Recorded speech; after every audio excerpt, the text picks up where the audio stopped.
Merhaba. Kur'an'daki Maide suresi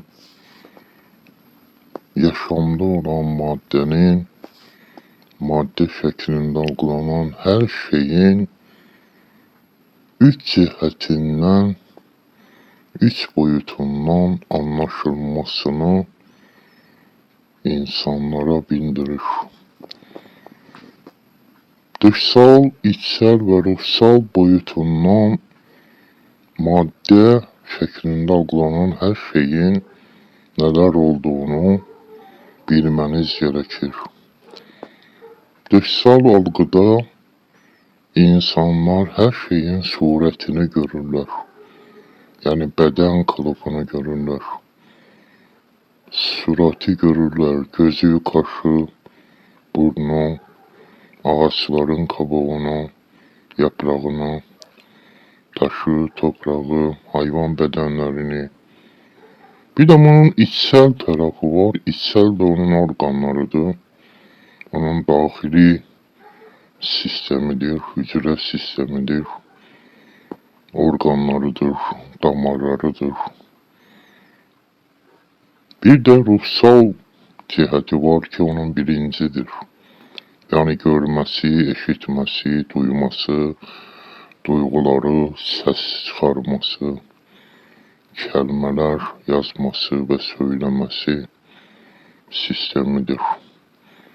Bu da insanı maddenin algısına düşürür, maddeni gerçek zannettirir ve her şeyi kendi vücudundan bilir. Yani her bir varlığın ses çıkarmasını, görmesini varlığın kendisinden bilir. Yani varlığa ilahlık vermiş olur. Allah'ı unutulur. Allah'ı unuturlar.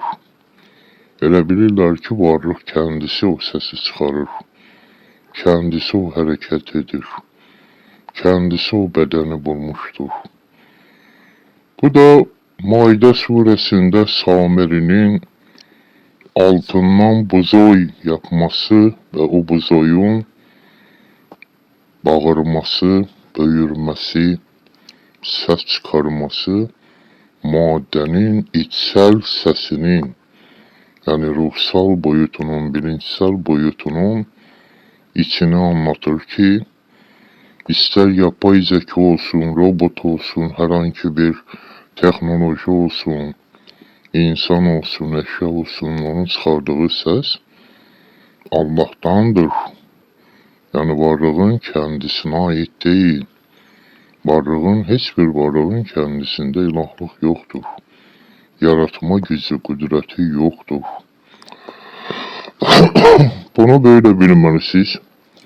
Gelecekte de böyle yapay zekayla bir sürü yalancı İsa'lar uyduracaklar.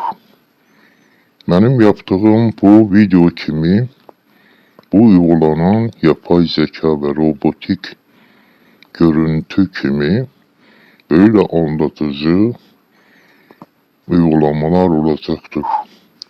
İnsanları dinlerinden, imanlarından döndürecekler. Allah'tan uzaklaştıracaklar.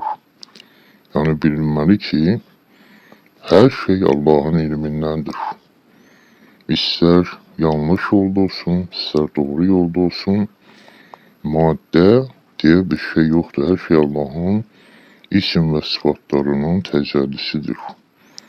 Sadece olarak siz onu bilmelisiniz ki maddeye ait güç kudret yoktur. Tek bir güç kudret sahibi var. Onun da ismini Allah deyirik. Ona göre böyle yapılarda, yapılan uygulamalarda hiç de madde sizi Allah'tan uzaklaştırmasın. Tüm yazılar, sesler Allah'tandır.